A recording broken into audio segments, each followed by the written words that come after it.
அன்புக்குரியவர்களே, தினம் ஒரு தூதன் வழியாக இந்த மாதத்தின் முதல் தேதியிலே வாழ்த்துகிறேன்.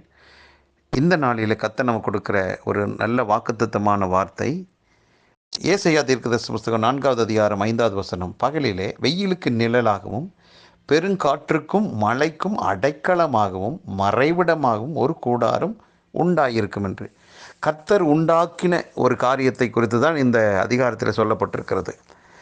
தேவன் தம்முடைய பிள்ளைக்காக உண்டாக்கின ஒரு காரியம் என்ன அப்படின்னா, வெயிலுக்கு கர்த்தர் என்ன செய்கிறார்? நிழலாக, பெரும் காற்றுக்கு அவர் அடைக்கலமாக, மழைக்கு அவர் மறைவிடமான ஒரு கூடாரத்தை உண்டாக்குகிறாராம்.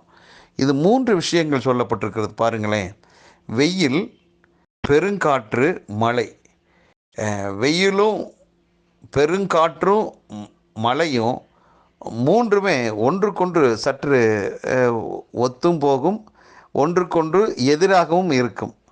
ஆக நம்முடைய வாழ்வில், நம்முடைய தனிப்பட்ட வாழ்விலே, குடும்பத்தில், நீங்கள் பண்ணக்கூடிய தொழிலில், எதுலேயும் சில விஷயங்கள் ஒன்றுக்கொன்று ஒத்து வரும், ஒன்றுக்கொன்று எதிராக இருக்கும். இப்படி ஒன்றுக்கொன்று எதிராக இருக்கிற எந்த சூழ்நிலையிலும் இந்த மாதம் முழுவதும் கர்த்தர் எப்படி நமக்கு ஒரு காரியத்தை செய்ய போகிறார் என்றால், இதில் அழகாக சொல்லப்பட்டிருக்கிறது. வெயில் வரும்போதெல்லாம் கர்த்தர் நிழலை நமக்காக உண்டாக்கி வைத்திருக்கிறார். பெருங்காற்று அடிக்கும் போதெல்லாம் அந்த காற்றுக்கு அடைக்கலமாக கர்த்தர் நமக்கு இருக்கிறார். பெரும் மழை பெய்யும் போதெல்லாம் கர்த்தர் நமக்கு மறைவிடமான ஒரு கூடாரத்தை உண்டாக்குறாராம். ஆகவே இந்த மாதத்தில் எவ்வளவு பெரிதான சத்துருவின் போராட்டங்கள், பிரச்சனைகள், ஏமாற்றங்கள், இப்படியான தோல்வியான காரியங்கள் எதிராக நமக்கு வந்தாலும், அப்படிப்பட்டதான அறிகுறிகள் தெரிந்தாலும், அதற்கு எதிராக கர்த்தர் ஏற்கனவே ஒரு கூடாரத்தை நமக்காக ஆயத்தம் பண்ணி வைத்திருக்கிறார்.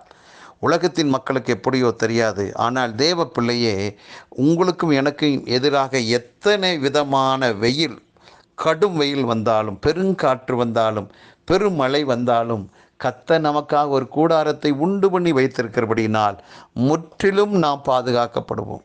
முற்றிலும் அவருடைய பார்வையில் நாம் இருக்கிறோம். ஆகவே ஒரு தீங்கும் நேராது.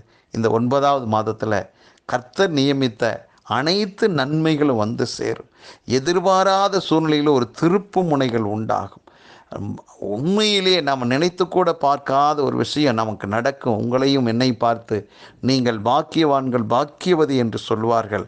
அப்படிப்பட்டதான நம்முடைய வாழ்க்கையே மாற்றி அமைக்கத்தக்கதான நல்ல பெரும் காரியங்கள், அதிசயங்கள், அற்புதங்கள் நம்முடைய வாழ்விலே நடக்கும்.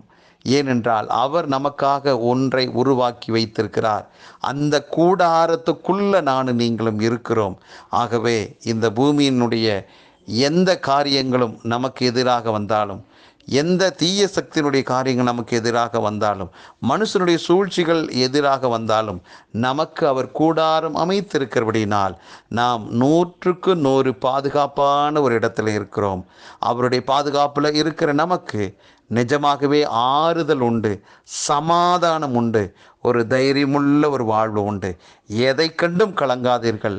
கர்த்தர் நமக்காக காரியங்களை வாய்க்கச் செய்வார்.